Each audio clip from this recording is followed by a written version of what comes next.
Efésios capítulo 4, dos versos 7 até o verso 11. Efésios 4, dos versos 7 até o verso 10, verso 10, diz: E a cada um de nós foi concedida a graça conforme a medida repartida por Cristo. Por isso é que foi dito: quando ele subiu em triunfo às alturas, levou cativos muitos prisioneiros e deu dons aos homens. Que significa ele subiu, senão que também havia descido às profundezas da terra. Aquele que desceu é o mesmo que subiu acima de todos os céus, a fim de encher todas as coisas. Queiram sentar, queridos.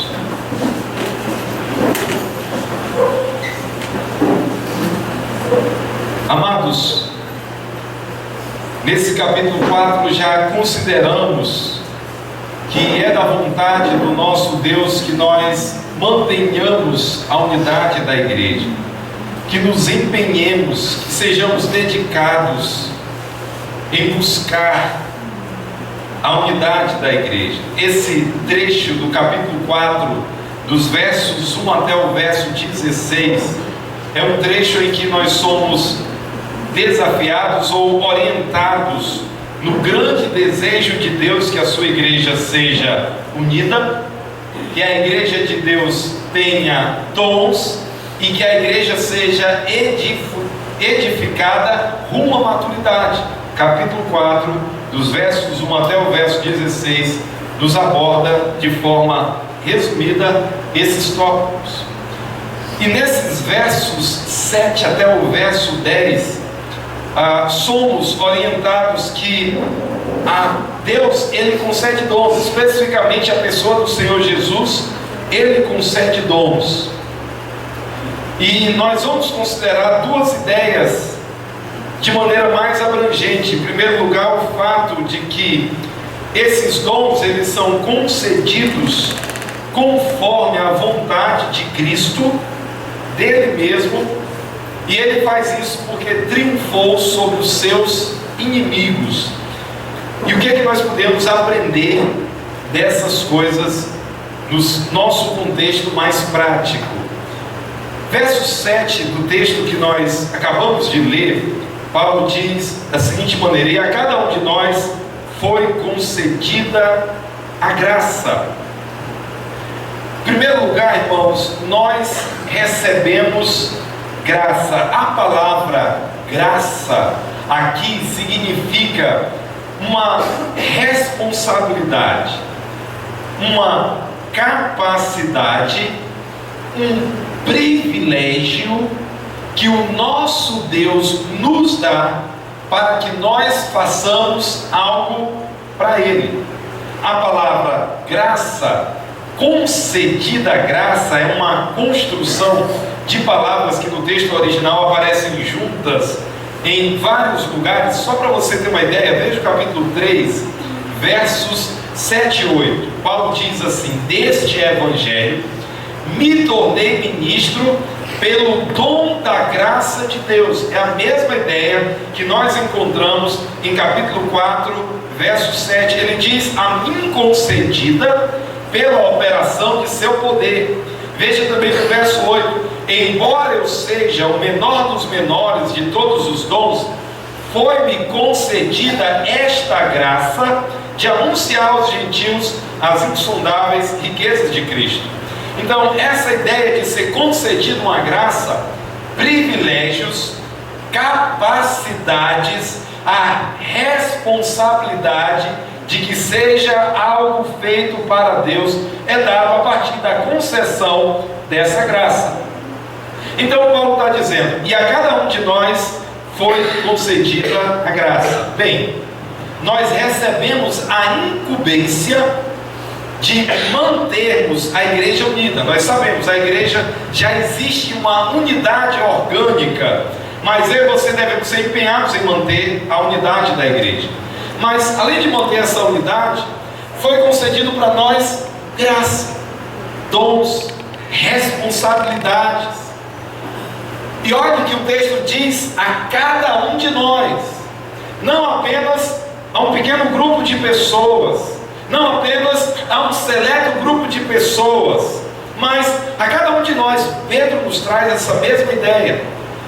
Lá em 1 Pedro, capítulo 4, Pedro diz que todos nós temos pelo menos um dom, uma capacitação, uma dádiva de Deus para que estejamos servindo. Irmãos, essa verdade da concessão da graça evoca à nossa mente duas coisas. Em primeiro lugar, eu e você somos privilegiados. Algumas pessoas se sentem muito honradas quando elas conseguem um serviço em uma empresa de renome.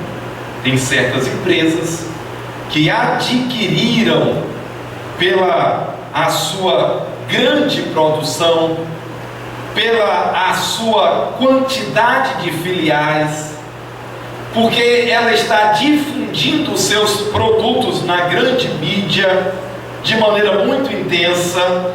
Por conta dessas coisas e outras mais, algumas empresas, elas recebem um renome, elas ganham um renome, e pessoas gostam, se sentem honradas de trabalhar em empresas como essas. Irmãos, servir ao Deus Todo-Poderoso, na causa do Deus Todo-Poderoso, não há honra como essa, não há privilégio maior do que esse. Eu e você, pessoas simples como nós, sermos alistados, sermos beneficiados, sermos assistidos pelo próprio Deus, para que nós estejamos engajados na obra dele. É participar, é fazer parte do grupo, é estar alistado no lugar, no grupo mais importante que existe sobre a terra, a igreja do Deus Todo-Poderoso. A mim e a você foi concedida a graça. Agora, o segundo aspecto, irmãos, é que primeiro isso é um privilégio, mas em segundo lugar isso é uma responsabilidade. Nós precisamos notar que cristianismo é muito mais do que vir à igreja, cantar cânticos e ouvir alguém pregar. Cristianismo é muito mais do que isso. Às vezes eu temo que nós ainda conservemos algo do catolicismo, do nosso antigo catolicismo conosco. Quantas e quantas vezes eu ia na igreja do domingo, ia, ouvia todo aquele negócio, voltava para casa e se resumia nisso. Eu temo que para muitos de nós o encontro com Cristo seja apenas isso. Uma ou talvez duas vezes na semana chegamos, ouvimos, cantamos os cânticos, alguém traz uma mensagem, voltamos para os nossos lares e a vida cristã se resume nisso. Mas é muito mais do que isso. Eu e você fomos alistados em um exército, somos orientados em várias partes das Escrituras que estamos em uma guerra. Somos orientados que há uma armadura, inclusive aqui no final de Efésios, Paulo vai estar falando sobre a armadura do crente, que nós somos habilitados, que nós recebemos espada, que nós recebemos couraça, que nós recebemos capacete, que nós recebemos escudo, que nós fomos habilitados com todas as armas necessárias para que participemos e muito bem dessa guerra. Agora o problema é que muitos de nós não acordamos ainda para o fato de que a vida cristã transcende, vai além do que vir, cantar, ouvir e voltar para os nossos lares seguindo a vida como se o cristianismo se resumisse a isso. Não é apenas isso. Acordemos, igreja. Em nome de Jesus, cristianismo, andar com Cristo, uma vida com Deus, ser participantes dos privilégios que Ele nos concede, vai além disso. Eu e você precisamos estar atentos, bem atentos. Irmãos, o restante desse verso 7, Paulo diz: conforme nos diz esse restante de verso 7. E a graça foi concedida, nos foi concedida a graça, conforme a medida repartida por Cristo. Algo interessante aqui, que quem dá é Cristo. Existe uma polêmica gigantesca nos nossos dias acerca dos dons espirituais. E a ideia mais frequente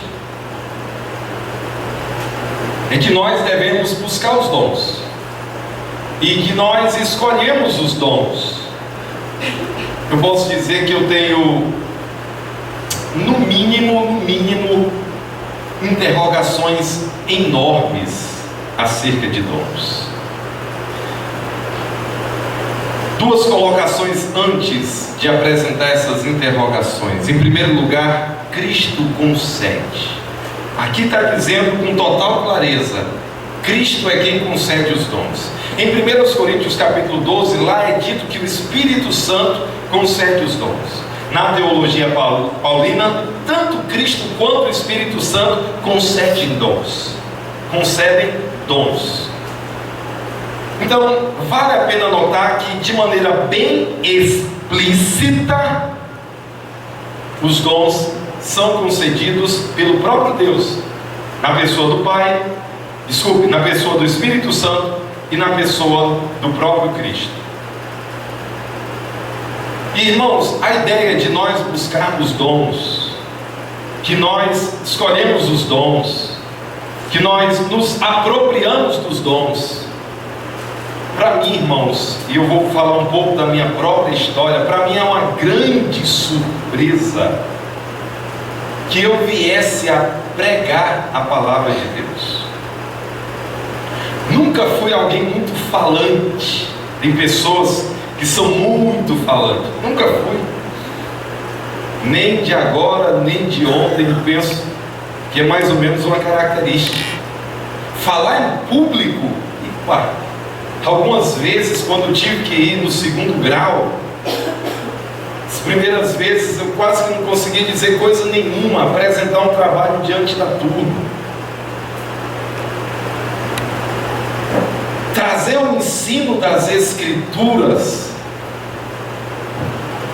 autorizada, a infalível, a inerrante palavra de Deus, nunca, nem sequer pensei. Nunca achei, puxa vida, eu quero aquilo, eu entendo. Uma vez chegando a Cristo, e Deus na sua graça fazendo, eu entendo como algo que Deus deu, como algo que Deus fez, mas não algo que eu necessariamente busquei, não algo que eu necessariamente disse, eu quero, eu desejo, eu sonho, olha que lindo, que não, nada disso. Nada disso. Pelo menos eu posso compartilhar um pouco com os irmãos da minha história sobre isso. E eu penso que talvez você pode pensar sobre os seus dons também. Talvez para alguns de vocês, desde bem cedo, ficou evidente algumas capacidades que Deus deu. Mas, queridos, o que nós podemos saber com toda certeza é Deus quem concede os dons. O Espírito Santo quem concede dons. O próprio Cristo quem concede dons. Um fato muito importante, muito claro: todos nós temos dons. Saiba qual que é o seu e empenhe-se em servir ao Senhor. Os dons aqui em Efésios 4 são uma referência a pessoas. Pessoas vão ser dadas à igreja como dons. Mas a ideia, não há uma fuga dessa ideia que é bem difundida no Novo Testamento, que Deus dá capacidades, com essa expressão, que a graça foi concedida a cada um, nos está implícita essa ideia bem difundida no Novo Testamento, que o nosso Deus, Ele capacita a igreja, todos nós, para que sirvamos na obra. Agora, o grande foco, a grande ideia aqui é que a igreja, ela vai receber dons, e esses dons vão ser pessoas, conforme a medida repartida, dada por Cristo. Essa palavra aí, repartida, em algumas versões, dada, concedida, é a palavra Dorian. E aqui eu posso com muita alegria lembrar do pastor Dorian, como uma dádiva, algo concedido, um presente, algo dado. No texto original, Dorian, conforme a medida repartida, a medida dada por Cristo, o dom de Cristo repartido à sua igreja, dado à sua igreja. Aí, irmãos, quando Paulo diz a igreja recebeu dons, foi dado à igreja, foi repartido conforme a medida desejada por Cristo. Paulo vai nos dizer que isso aconteceu, e ele explica no verso 8, por isso é que foi dito, bem, entendendo isso, ele diz, por isso é que está escrito, por isso é que foi dito, ele vai citar o Salmo 68, 18, quando ele subiu em triunfo às alturas, levou cativo muitos prisioneiros e deu dons aos homens. Quando ele subiu em triunfo às alturas, levou cativo muitos prisioneiros e deu dons aos homens. Paulo, nesse momento, ele está dizendo que Cristo pode conceder dons à igreja, porque ele já triunfou. Como assim?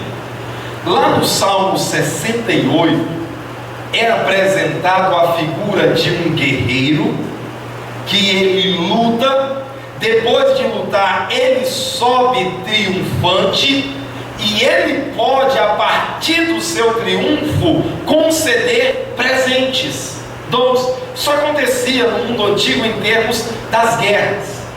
Então, eles lutavam, depois da vitória, eles concediam presentes. Paulo, então, está evocando essa figura lá do Antigo Testamento, e aí a ideia mais ampla do Salmo 68, daquele que vence, é focado na pessoa de Cristo. Uma ideia realmente completa, cabal, vem daquele salmo para a pessoa de Cristo. Cristo é o guerreiro que lutou, Cristo é o guerreiro que batalhou, e Cristo é o guerreiro que venceu e que agora pode conceder dons. Essa é a ideia. Quando ele subiu em triunfo, triunfo é quem batalha, quem luta. Quando ele subiu em triunfo às alturas, levou cativo muitos prisioneiros e concedeu dons aos homens. Uma citação do Salmo 68, 18. Irmãos, é interessante notar que as coisas que acontecem na igreja acontecem porque Cristo triunfou. Não é à toa que a cruz de Cristo é o símbolo, a identificação do cristianismo. Não é à toa, não foi pela necessidade de ter alguma imagem que representasse os cristãos. Não, isso está no coração, isso está no centro, isso está no âmago. Aquilo que Jesus Cristo fez na cruz do Calvário.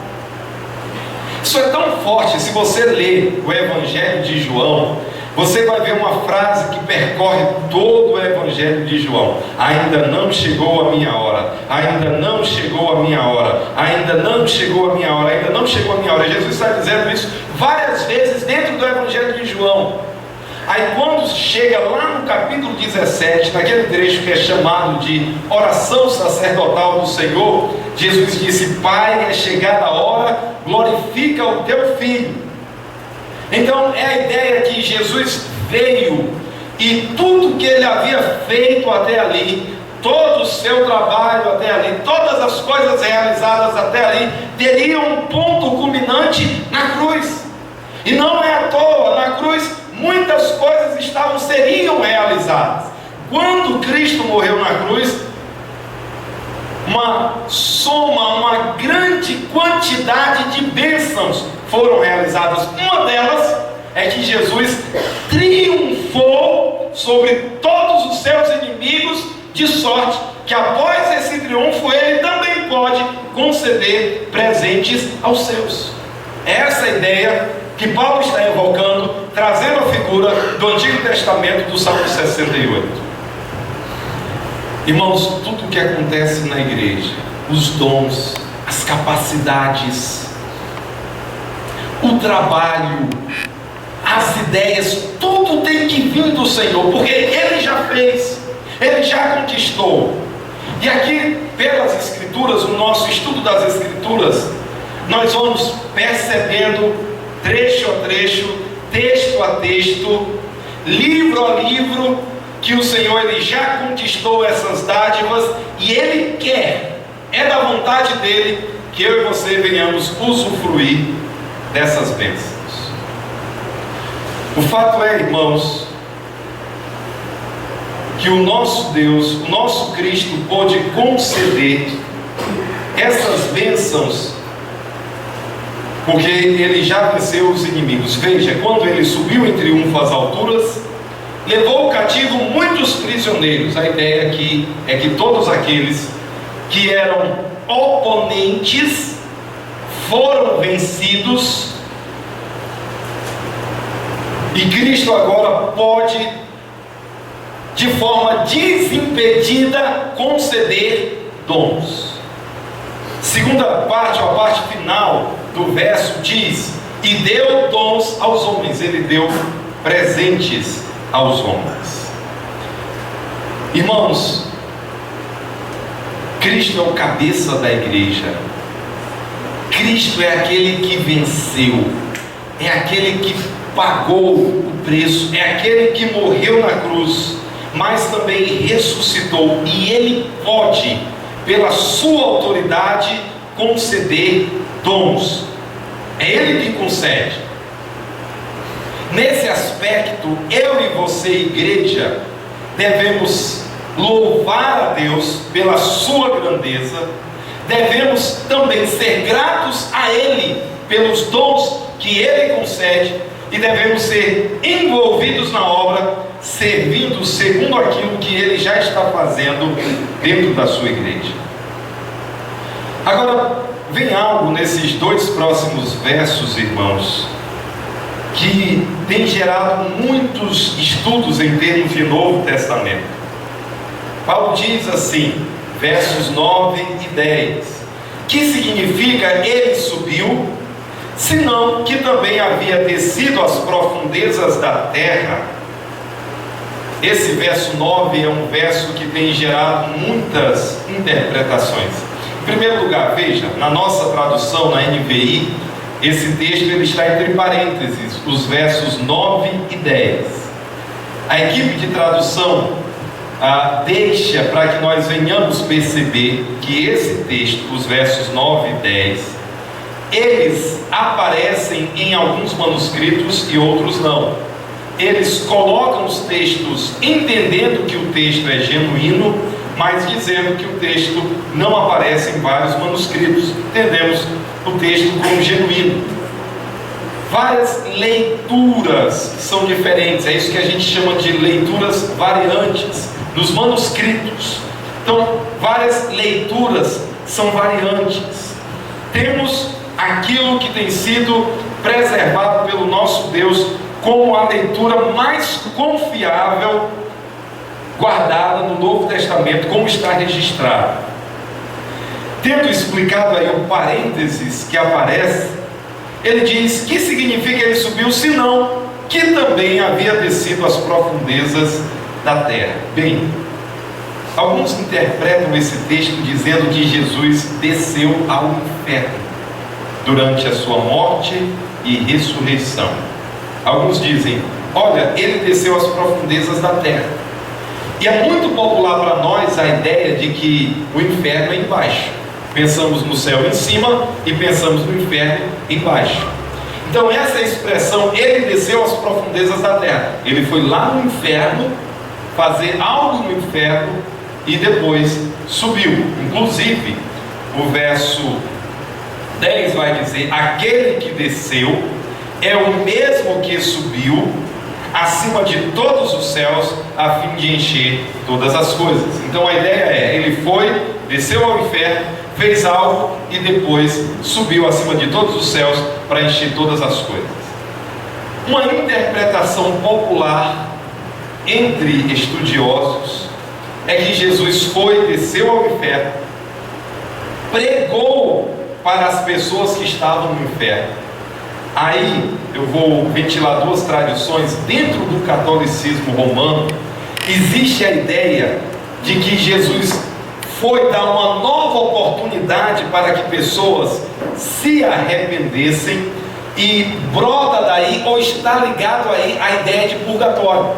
Aquela ideia que eles têm de purgatório, essa é uma das passagens ligadas, que existem oportunidades depois da morte.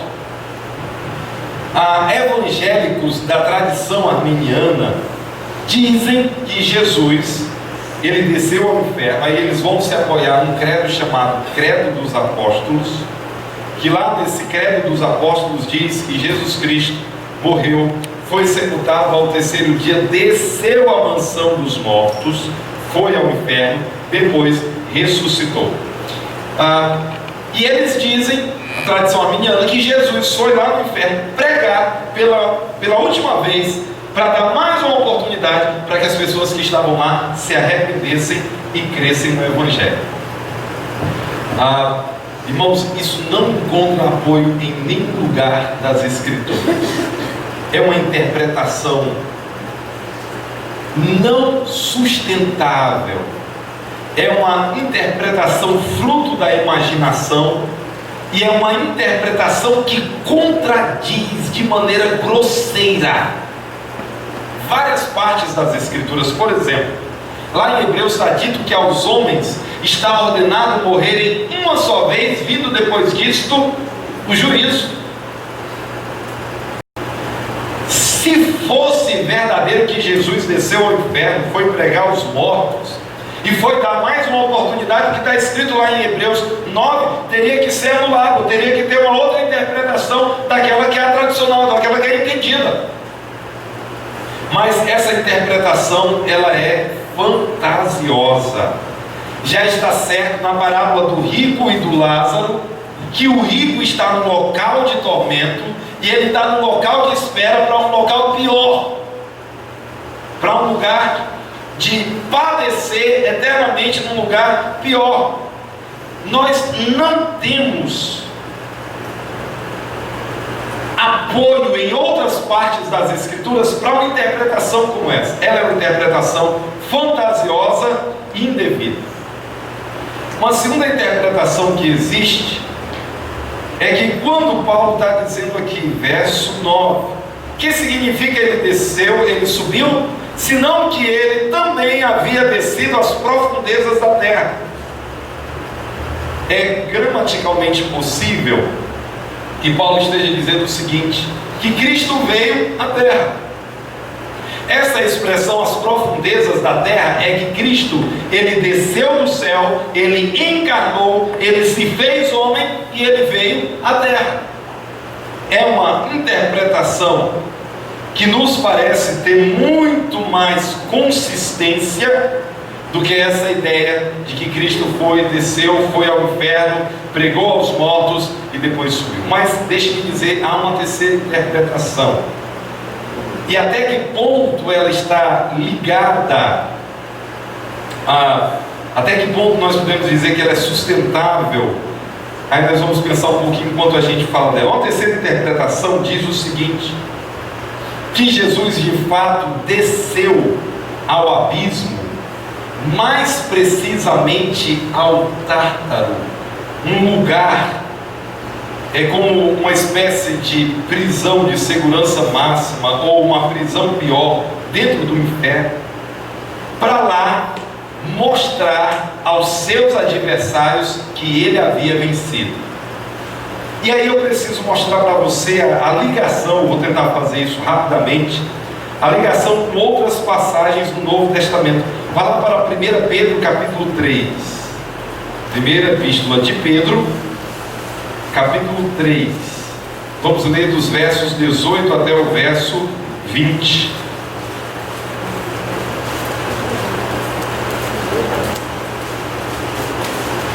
Primeira epístola epístola de Pedro 3, dos versos 18 até o 20. Diz assim: pois também Cristo sofreu pelos pecados uma vez por todas, o justo pelos injustos, para conduzir-nos a Deus. Ele foi morto no corpo, mas vivificado pelo Espírito, no qual também foi e pregou aos espíritos em prisão, que há muito tempo desobedeceram, quando Deus esperava pacientemente nos dias de Noé, enquanto a arca era construída. Nela apenas algumas pessoas, a saber, 8, foram salvas por meio da água. Nesse trecho, Pedro está falando sobre sofrer, sobre padecer, e aí ele vai falar daquilo que Cristo fez.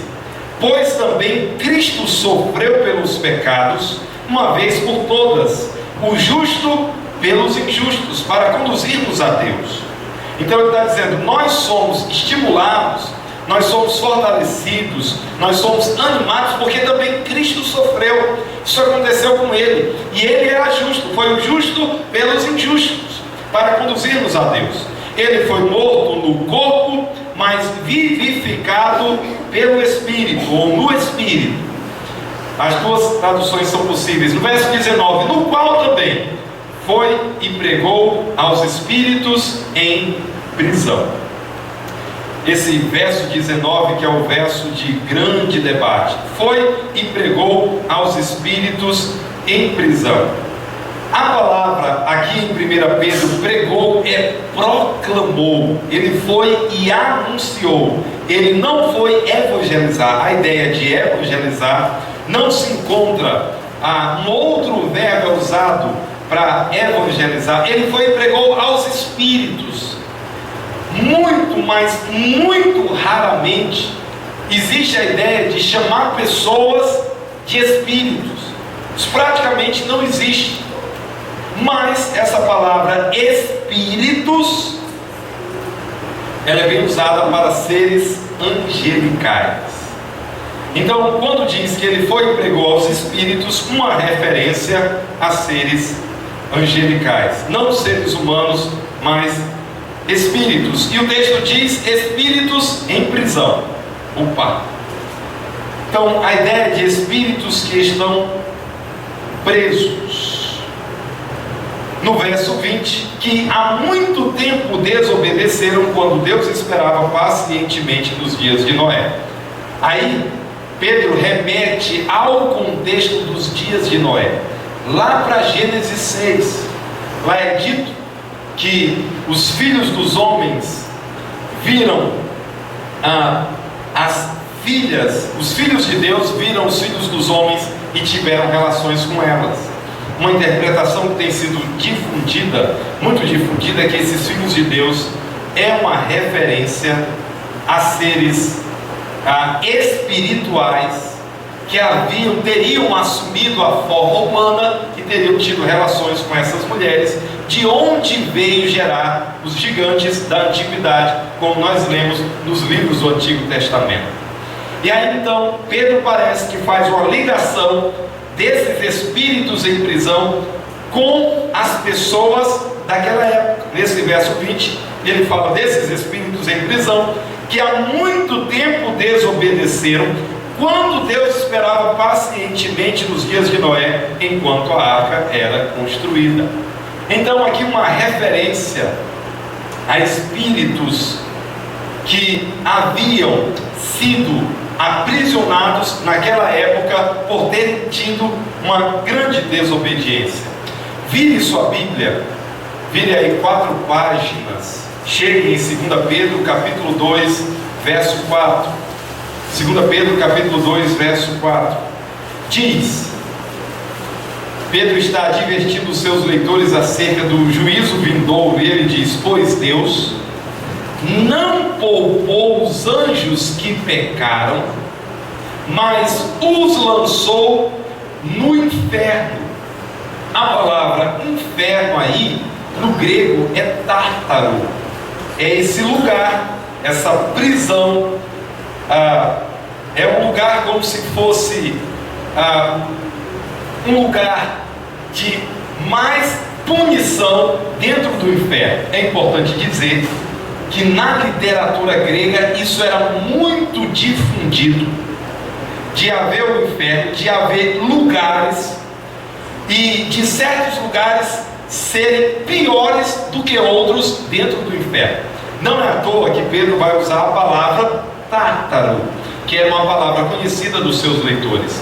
Pois Deus não poupou os anjos que pecaram, mas os lançou no inferno, no Tártaro, prendendo em abismos tenebrosos, a fim de serem reservados para o juízo.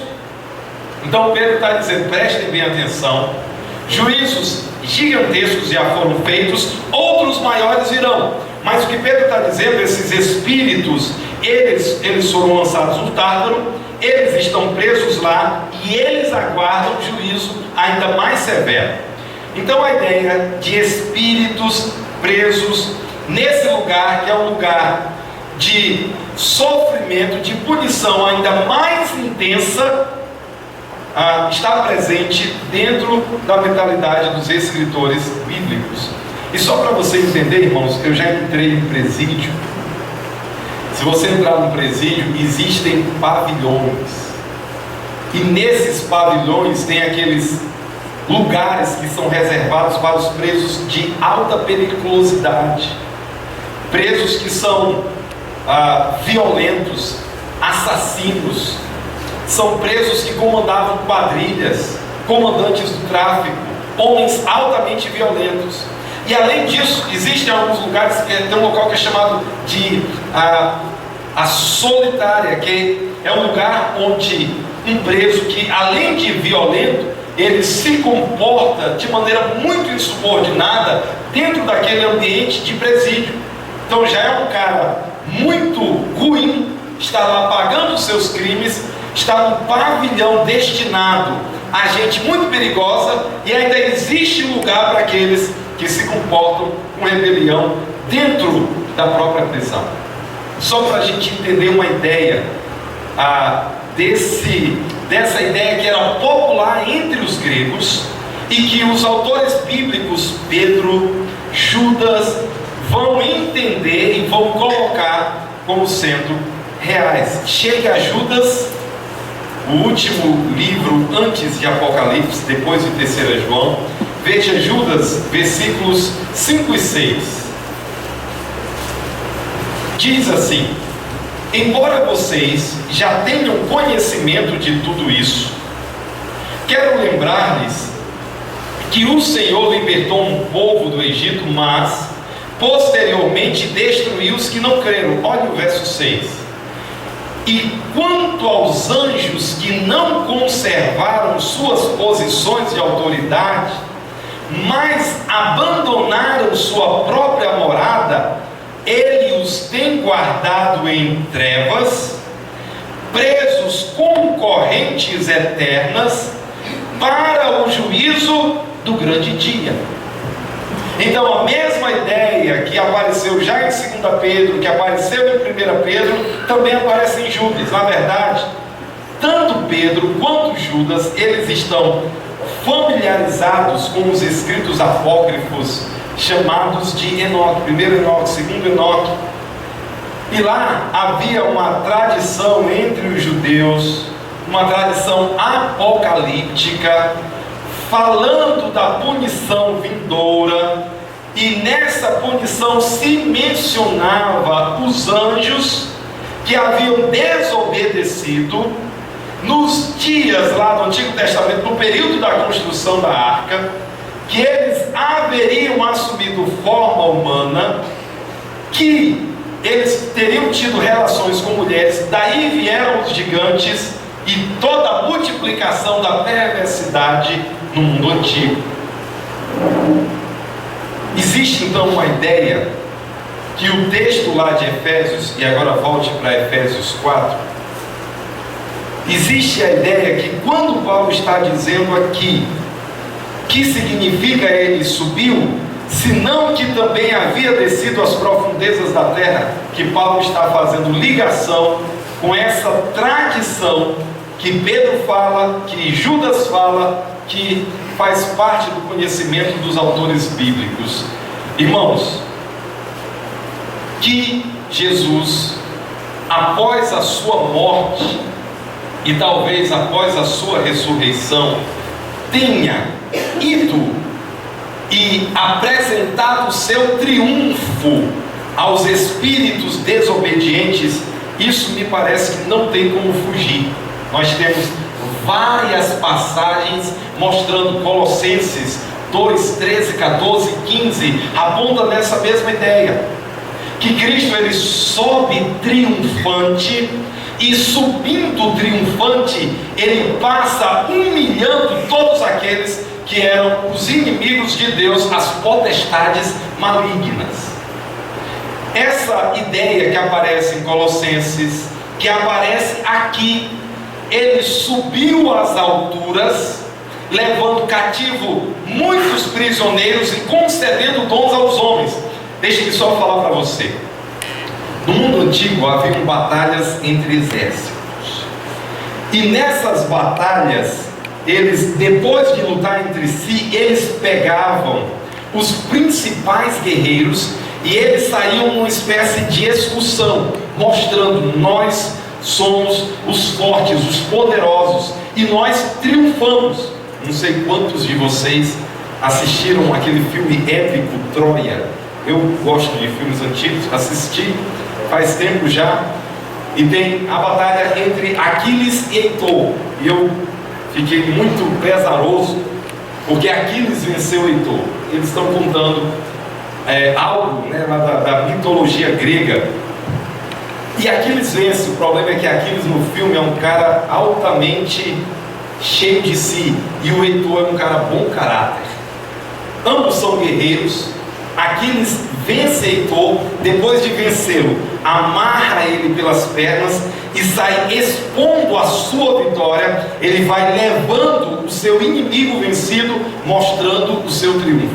Estou só dizendo isso para dizer que no mundo antigo isso era extremamente comum, era uma figura para apresentar a vitória dos vitoriosos.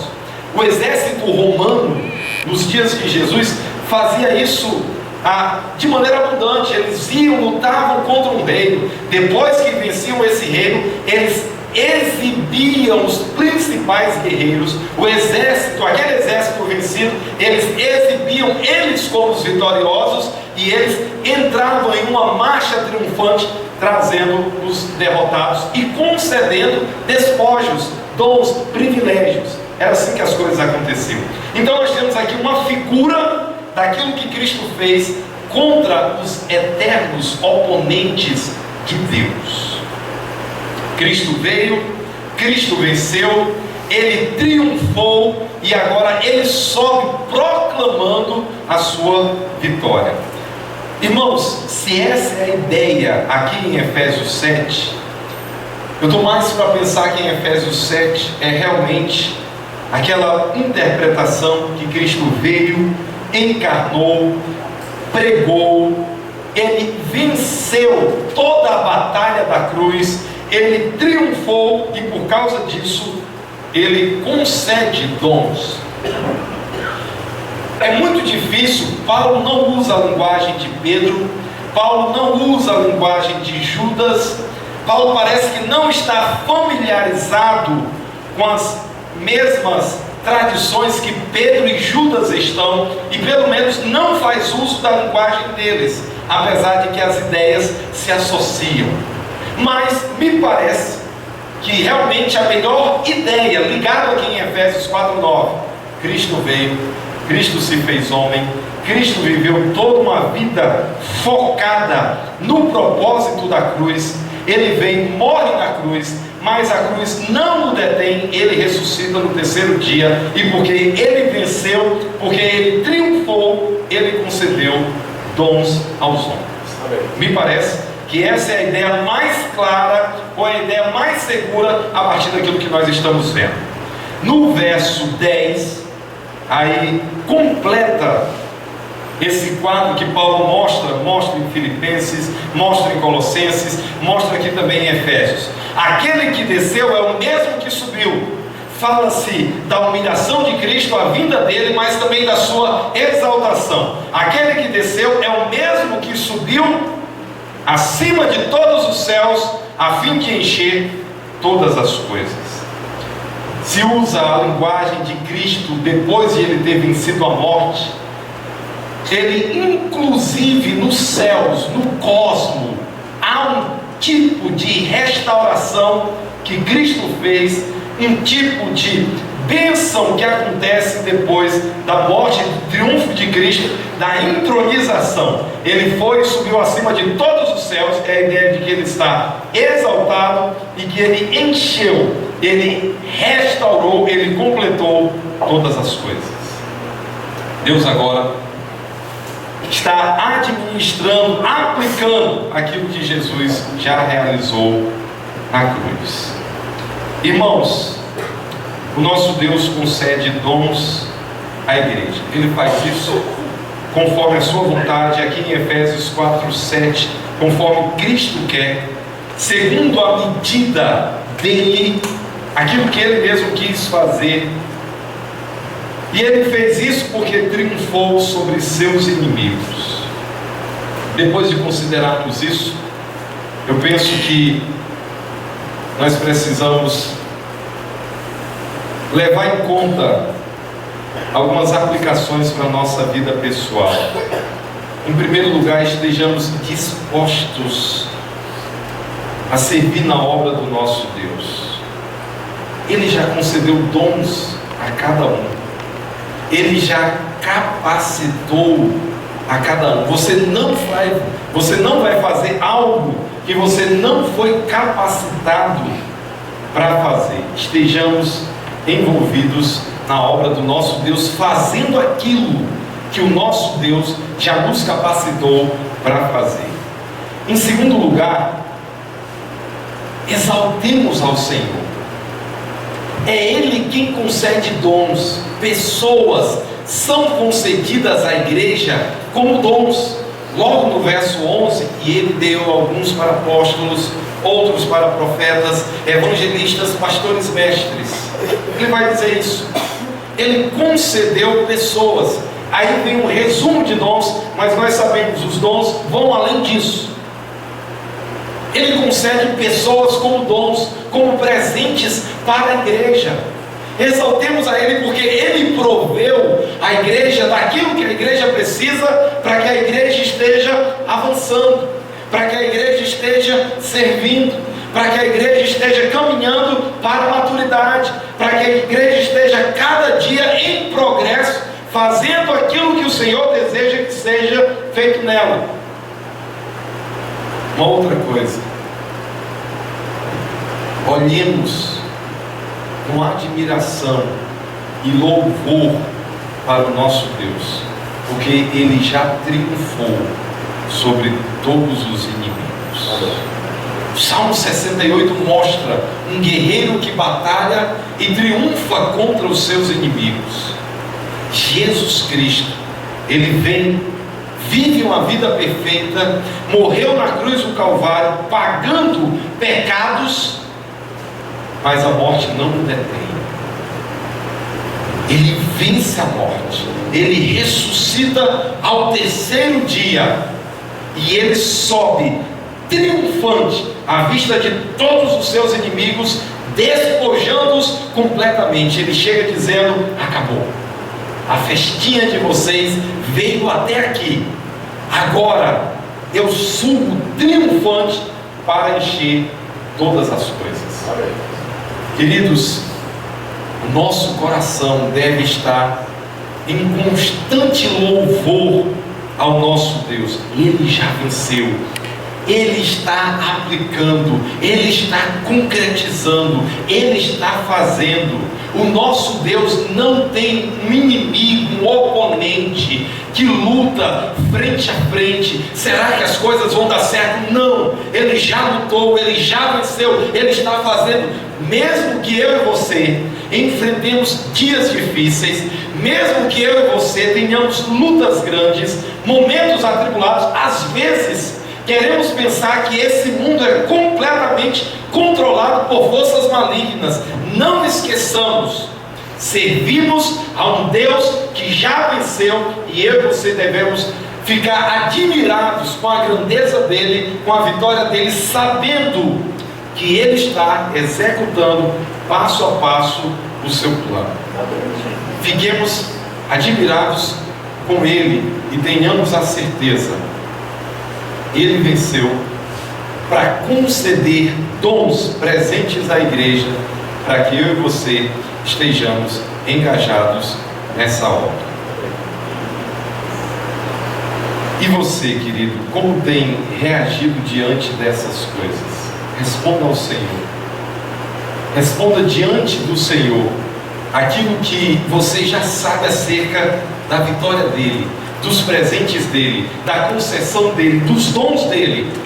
Como que você tem reagido a essas coisas que o nosso maravilhoso Deus tem feito na sua igreja e para a sua igreja?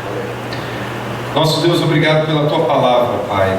Queremos agradecer ao Senhor, porque nós não servimos a um Deus pequeno, e muito menos a um Deus que tenha um oponente à sua altura.